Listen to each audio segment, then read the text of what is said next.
आज के कार्यक्रम में मेरे साथ मंच पर उपस्थित श्रीमान राव नरवीर सिंह जी, माननीय वन मंत्री हरियाणा सरकार,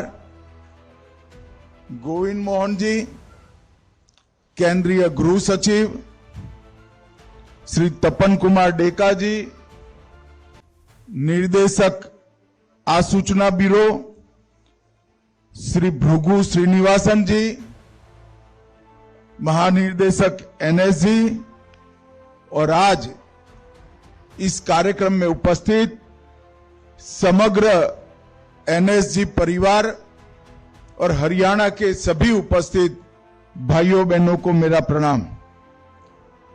आज एनएसजी के 41वें स्थापना दिन पर मैं समग्र देश की ओर से एनएसजी परिवार को और विशेषकर देश की सुरक्षा में जुटे एनएसजी के बहादुर जवानों को हृदयपूर्वक की शुभकामनाएं देना चाहता हूं। यहां आने से पहले अब तक 4 दशक की लंबी देश को सुरक्षित करने की इस यात्रा में जिन्होंने अपना सर्वोच्च बलिदान दिया है, वो शहीदों को हम सब हृदय से नमन कर श्रद्धांजलि देकर आए हैं। मैं फिर से एक बार वो सभी शहीदों और उनके परिवारजनों की प्रति समग्र देश की ओर से अत्यंत हृदय से कृतज्ञता व्यक्त करना चाहता हूं। मित्रों, सर्वोत्तम और सुरक्षा, ये 3 सूत्रों को लेकर समर्पण, साहस और राष्ट्रभक्ति को अपना गुण बनाकर एनएसजी ने 4 दशकों से इस देश में ऑर्गेनाइज क्राइम, एक प्रकार से टेररिज्म के खिलाफ बहुत बड़ी लड़ाई लड़ी है। और आज अभी जो हम सब ने प्रदर्शन देखा है, ये देखकर देश का हर नागरिक, इसके दिलो दिमाग में हमारी सुरक्षा और आतंकवाद के खिलाफ लड़ाई बहुत सुरक्षित हाथों में है, ऐसा मन में संतोष लेकर हम जाते हैं। मैं फिर से एक बार एनएसजी के सभी जवानों को बहुत बहुत शुभकामनाएं देता हूं। यहां आने से पहले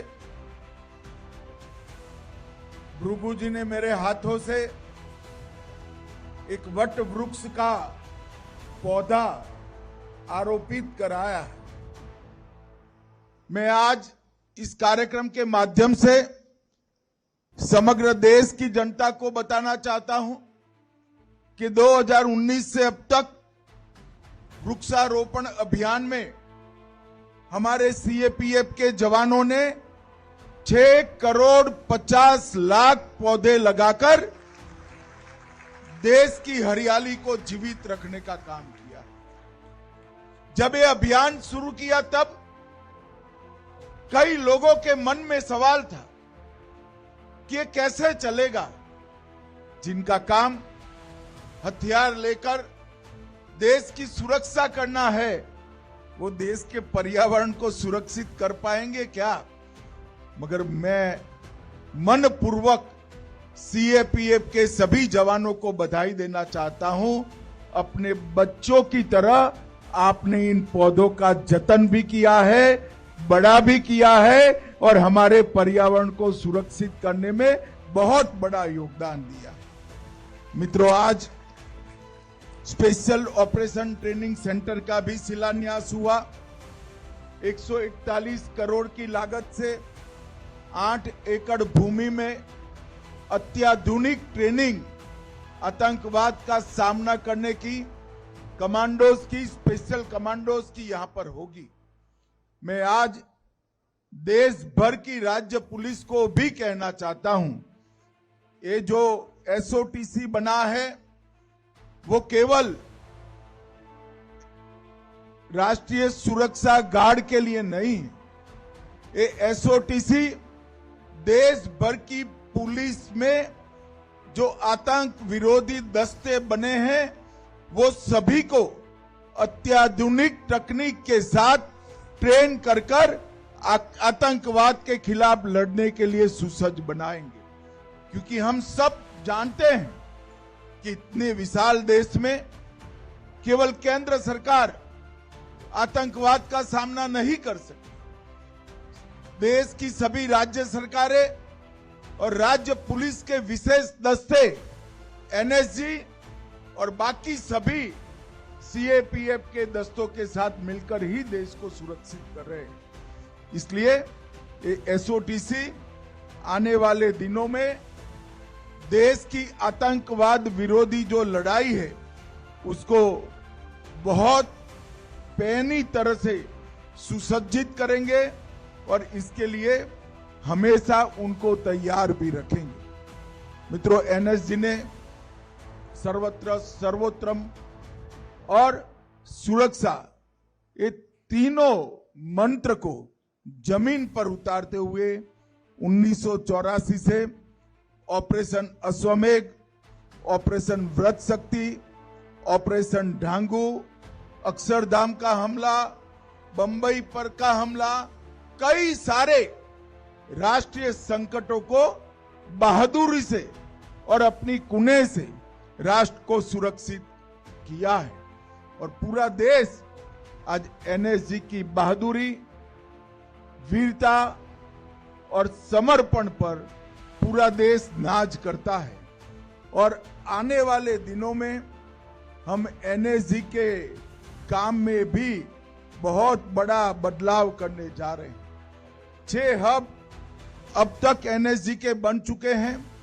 मुंबई, चेन्नई, कोलकाता, हैदराबाद, अहमदाबाद, जम्मू टास्क फोर्स और अब अयोध्या में भी बनने जा रहा है।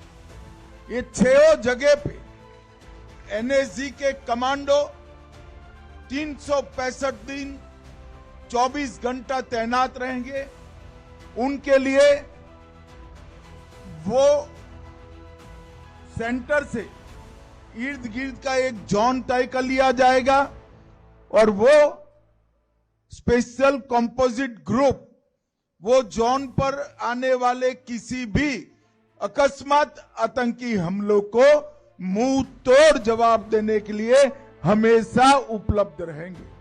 तो एक प्रकार से देश के 6 हिस्सों में 6 जोन में एनएसजी के एसएसजी हमेशा देश की सुरक्षा में तैनात रहेंगे।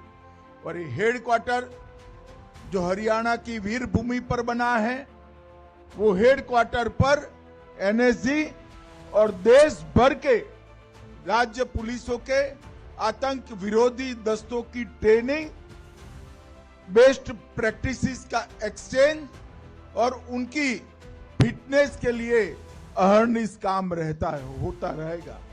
मित्रों, मोदी जी के नेतृत्व में आतंकवाद के खिलाफ जीरो टॉलरेंस की नीति हमारे देश ने अपनाई है और 2019 से लगातार एक के बाद एक हम कदम उठाते जा रहे हैं जो देश को आतंकवादी खतरों से बचाते। यूएपीए में हमने अमेंडमेंट किया, एनआईए एक्ट में अमेंडमेंट किया, पीएमएलए को, ईडी को टेरर ग्रुपों के फंडिंग पर एक्टिव किया, टेरर फंडिंग के साइंटिफिक इन्वेस्टिगेशन की सिस्टम बनाई, PA5 पर बैन लगाया, मैक को मजबूत किया, CCTNS और नेटग्रिड के माध्यम से देश भर की इन्वेस्टिगेशन एजेंसियों के साथ पूरे देश का डाटा साझा करने की शुरुआत की और 3 नए अपराधी कानूनों में पहली बार हमने टेररिज्म को व्याख्यायित कर अदालतों में जो लूपहोल्स ढूंढते थे वो छिद्र भी भरने का काम किया है।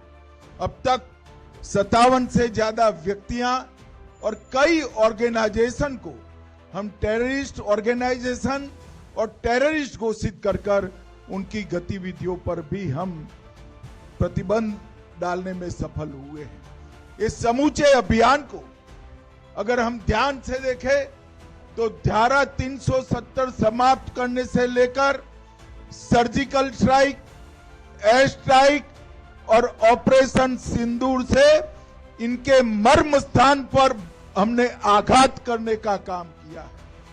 आतंकवादी कहीं पर भी छुपे हो, कितनी भी मजबूत तरीके से उनको छुपाने की व्यवस्था की हो, हमारे जवानों ने, हमारे सुरक्षा बलों ने ये तीनों ऑपरेशन के माध्यम से ये तय कर दिया है कि आपको दुनिया में कहीं पर भी छिपने की जगह नहीं मिल सकती। भारत की सुरक्षा फोर्स, भारत की सुरक्षा एजेंसियां पाताल से भी ढूंढकर आपको आतंकवादी कृत्य का दंड देने के लिए कृत निश्चयी। और मित्रों,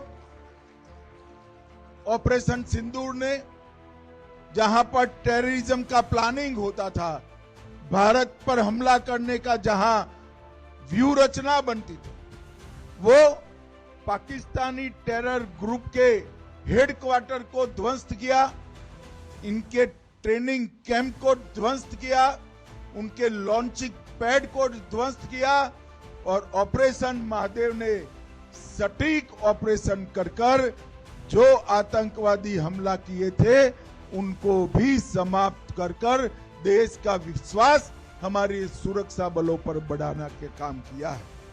मित्रों, एनएसजी के जवानों ने 4 दशक लंबी ये यात्रा में देश के 770 से ज्यादा महत्वपूर्ण स्थानों की रेकी की है। वहां के सारे व्यू रचना, अगर अकस्मात आतंकी हमला होता है तो इसको कैसे बचाया जाएगा,